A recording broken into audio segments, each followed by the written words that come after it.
السلام عليكم ومرحبا بكم في قناه سكينه. اليوم ان شاء الله غادي نديروا اروع بسبوسه للعشاق القهوه. تتجي رائعه بدون فرص، صحيه ما تضرناش نهائيا، تتجي غزاله وبدون السميده ديال الحرشه. شي بسبوسه، شنو غادي نقول لكم، واحد البسبوسه ما شاء الله كتطلع غزاله.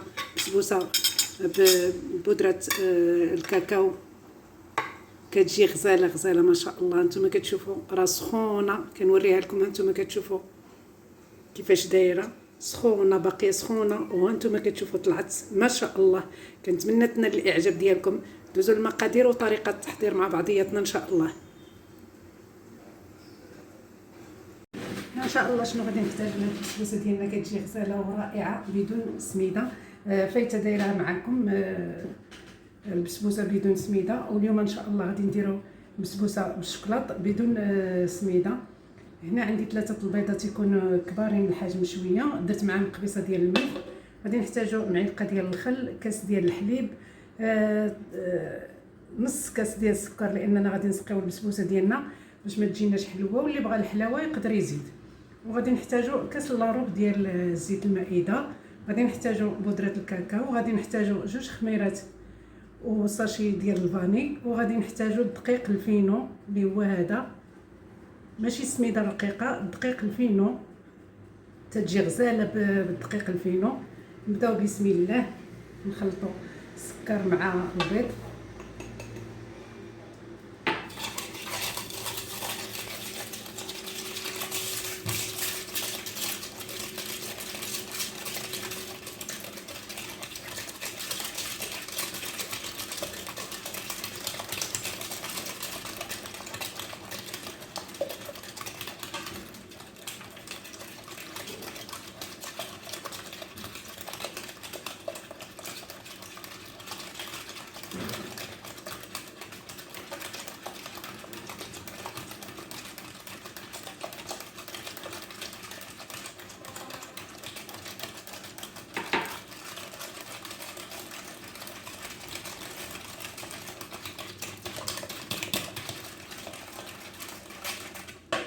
نزيدو الفانيل. البسبوسه ديالنا كتحضر دغيا بسرعه، ما كنبقاوش نتسناوها بحال السميده بزاف الوقت باش تشرب، غير شويه.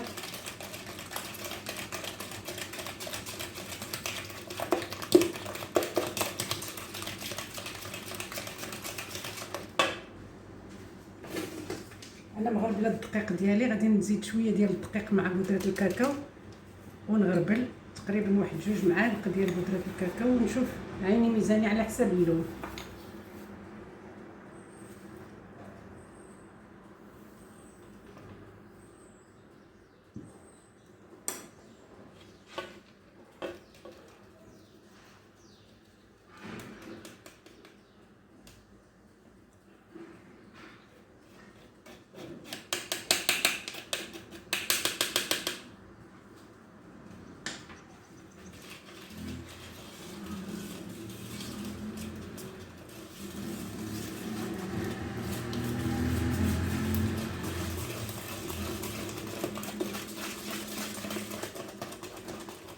نزيدو الحليب، اللي ما متوفرلوش الحليب يقدر يدير اللبن، راه بحال اللبن بحال الحليب.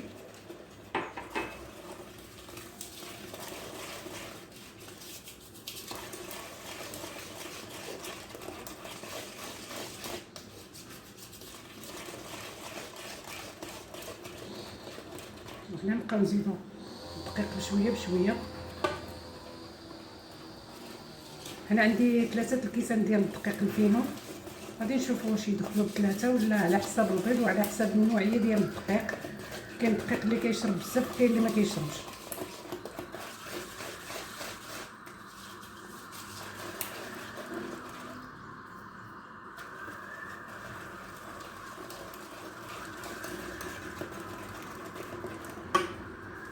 هنا غادي نزيد الخميره،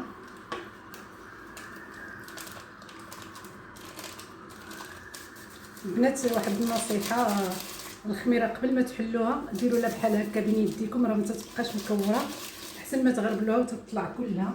بعض المرات تنشموها في نيوفنا الا غربلناها، من الاحسن تنحكوا بحال هكا الساشيه بين يدينا وتتولي بحال مغربله، ما تيبقاوش فيها دوك الكويرات. هانتوما كتشوفوا راه ما فيهاش الكويرات. كون كانت فيها الكويرات غادي مع الشكلاط غادي تبان لكم. نصيحه الا كانت عندنا شي نصيحه بحال هكا نقتسموها مع بعضياتنا.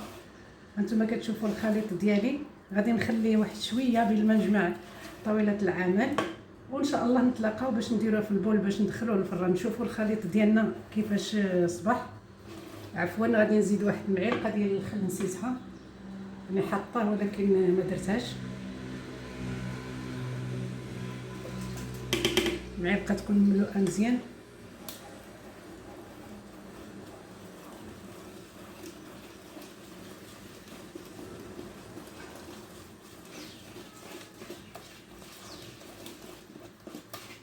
هانتوما كتشوفوا انا كنظن بلا ما غادي نزيد حتى شي حاجه ديال السميده، تقريبا 3 الكيسان بقى منهم هاد شويه، تقريبا واحد نص كاس هكا اللي بقى، تقريبا 2 كيسان ونص اللي غادي يدخلوا لنا في هاد البسبوسه ديالنا، بصح حسب النوعيه ديال الدقيق. صافي غادي نخليها شويه ونتلاقاو ان شاء الله. بنات الخليط ديالنا من بعد ما جمعت طاوله العمل راه ما خليتوش بزاف، غير جمعت طاوله العمل ورجعت معكم. هانتوما كتشوفوا راه هذا هو القياس ديالو، ما غاديش نزيد فيه الدقيق. شحال بقى لنا ديال الدقيق الفينو. صافي وغادي نخوي بالبول في هذا البول بعد ما رشيتو دهنتو بالزبده ورشيتو بالدقيق الفينو كما العاده. بسم الله ونكبوا الخليط ديالنا، نحاولوا نعليو يدينا شويه.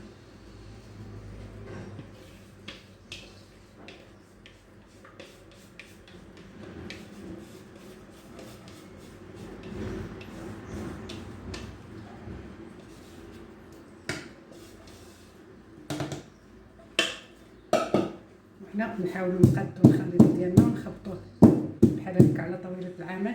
هانتوما كتشوفوا فيه البويوقات بزاف مع الدقيق، ماشي بحال الفرص.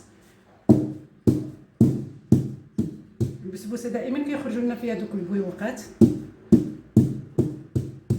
الفران انا شاعله على 170 درجه غير لتحت، وغادي ندخل الخليط ديالي تيطيب ونتلاقاو ان شاء الله. بنات هنا البسبوسه ديالنا من بعد ما طابت هانتوما كتشوفوا راه طلعت ما شاء الله. غادي نخليها تبرد واحد شويه.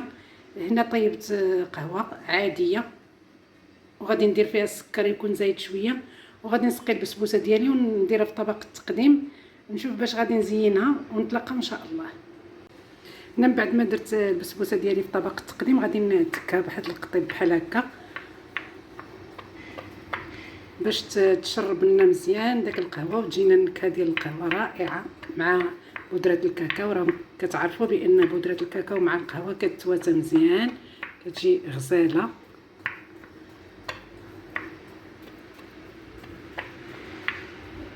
صافي ودابا غادي نسقيها من بعد ما درت السكر في هذه القهوه وصفيتها، وغادي نسقيها بهذه القهوه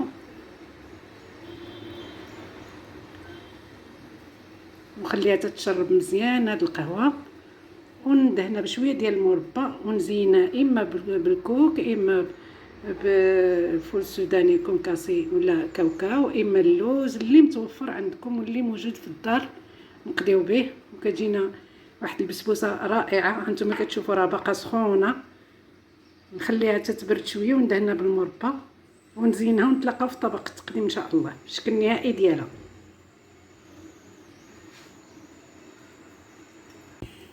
بنات، الشكل النهائي ديال البسبوسه ديالنا من بعد ما زينتها بكاوكاو وكونكاسي حمرته وطحنته شويه مزيان. هانتوما كتشوفوا البسبوسه ديالنا كيفاش طلعت غزاله، راه باقا سخونه البنات. كنتمنى انكم تجربوها. العشاق القهوه كتجي رائعه وكتجي طالعه ما شاء الله. وشوفوا الداخل ديالها كيفاش دايره وهي راه باقا سخونه. هانتوما كتشوفوا كيفاش الباخ كيطلع منها. خليوها حتى تبرد البنات وعاد تناولوها، راه كتجي رائعه رائعه. نتوما كتشوفوا البنات راه سخونه مع انها باقا سخونه ومفركه. هانتوما كتشوفوا داك السميده ولا ما عفوا الدقيق الفينو بدون سميده بدون دقيق الفورس. واحد البسبوسه كتجي غزاله. كنتمنى تنال الاعجاب ديالكم عشاق القهوه. بالصحه والراحه. الى فيديو اخر ان شاء الله مع ام سكينه.